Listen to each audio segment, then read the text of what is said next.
दोस्तों, रक्षाबंधन का त्योहार आने वाला होता है। एक लड़की 7 अगस्त को इंदौर से शाम के टाइम ट्रेन पकड़ती है अपने घर कटनी के लिए। वो ट्रेन पर बैठ जाती है, सफ़र शुरू हो जाता है।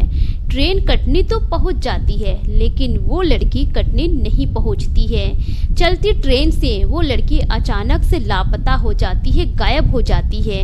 उसके परिजन नज़दीकी थाने में जाते हैं और गुमशुदगी की रिपोर्ट दर्ज करवाते हैं। पुलिस की टीम उस लड़की को छानबीन करने में जुट गई है, लेकिन अभी तक 4 दिन गुजर गए हैं। उस लड़की का कहीं कोई अता पता नहीं चल पाया है। उस लड़की का कोई सुराग नहीं मिल पाया है कि आखिर वो लड़की चलती ट्रेन से अचानक से कैसे गायब हो गई। उस लड़की के साथ चलती ट्रेन में ऐसा क्या हुआ। दोस्तों, आइए जानते हैं उसी लड़की की पूरी कहानी इस वीडियो में। पर वीडियो में आगे बढ़ने से पहले आप सभी से एक ही रिक्वेस्ट है कि वीडियो को लाइक कर दीजिए और चैनल को भी सब्सक्राइब कर दीजिए, ताकि मेरा हौसला बढ़ता रहे। दोस्तों, मेरा नाम है तबस्सुम खातून और आप सभी का मेरे चैनल पर स्वागत है। दोस्तों, आज की सच्ची घटना मध्य प्रदेश के कटनी जिले के मंगल नगर की है। दरअसल मंगल नगर में ही एक लड़की रहा करती है जिसका नाम है अर्चना तिवारी। अर्चना तिवारी की उम्र लगभग 28 साल की है। अर्चना तिवारी एक शिक्षित परिवार से बिलोंग करती है। वो बचपन से ही पढ़ाई लिखाई में काफ़ी तेज होती है और उसका सपना होता है कि बड़े होकर वो एक जज बनेगी। अब बचपन से ही वो ठान चुकी होती है कि बड़े होकर उसे जज बनना है। इसी वजह से वो अपने पढ़ाई लिखाई में बहुत ही दिलचस्पी दिया करती थी। बड़े ही मन लगाकर वो पढ़ाई किया करती थी। उसकी पढ़ाई को देखकर उसके परिवार वाले, उसके परिजन बहुत खुश थे। अर्चना के जो बड़े पापा हैं उनका नाम है बाबू प्रकाश तिवारी। वो खुद कटनी के कोर्ट में वकील है। उनके ही सहयोग से जो अर्चना है, पहले तो वो LLM की पढ़ाई करती है। उसके बाद जबलपुर के हाई कोर्ट में 3 साल तक वो ट्रेनिंग देती है। वहाँ पर प्रैक्टिस करने के बाद उसके बाद पिछले 8 महीने से सिविल जज की तैयारी करने के लिए वो इंदौर के एक हॉस्टल में रहकर कोचिंग कर रही होती है।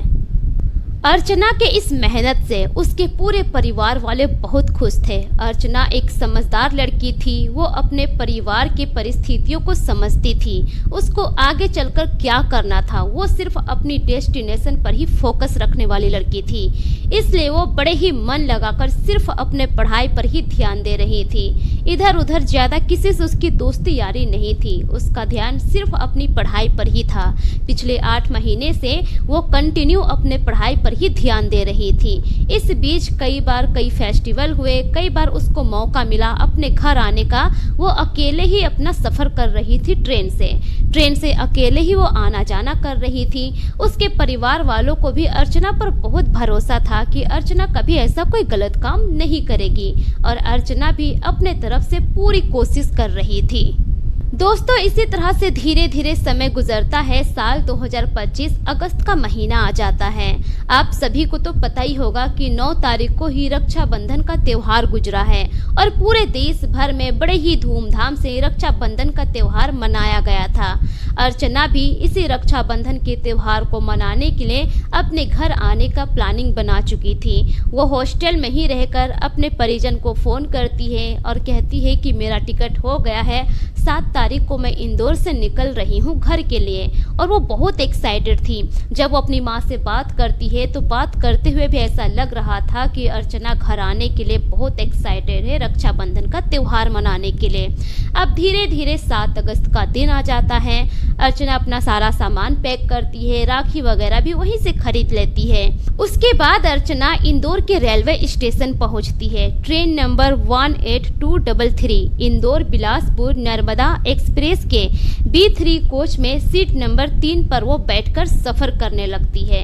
सफ़र करने के दौरान अर्चना बहुत एक्साइटेड होती है। धीरे धीरे ऐसे ही उसका सफ़र चलने लगता है।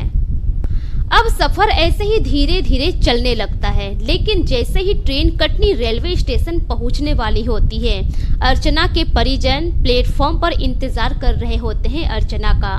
ट्रेन वहां पर रुकती है, बहुत सारे पैसेंजर वहां पर उतरते हैं और चढ़ जाते हैं, लेकिन वहां पर अर्चना नहीं उतरती है और कुछ देर के बाद ट्रेन चल पड़ती है। उसके बाद जब अर्चना के परिजन उसको फोन करते हैं तो उसका फोन स्विच ऑफ बता रहा होता है। अब उसके परिजन परेशान हो जाते हैं। तभी जो अर्चना के परिजन होते हैं, उमरिया जिले में रहने वाले जो उसके रिश्तेदार होते हैं, उनको फोन करते हैं। अब जो अर्चना के रिश्तेदार होते हैं उमरिया के रहने वाले, वो लोग उमरिया रेलवे स्टेशन पहुंच जाते हैं। जब ट्रेन वहां पर पहुंचती है, उसके बाद जो उसके रिश्तेदार होते हैं उसी कोच में चढ़ते हैं जिस पर कि अर्चना ट्रेवल कर रही होती है। उस कोच में जाते हैं, अर्चना के सीट पर देखते हैं तो वहां पर सिर्फ अर्चना का बैग होता है। उसके बैग में कुछ उसके कपड़े होते हैं और राखी होता है। वो लोग वहां से सिर्फ अर्चना के बैग को लेकर उतर जाते हैं। उसके बाद वो लोग फ़ोन करके बताते हैं कि अर्चना इस कोच में नहीं है, सिर्फ उसका बैग मिला है।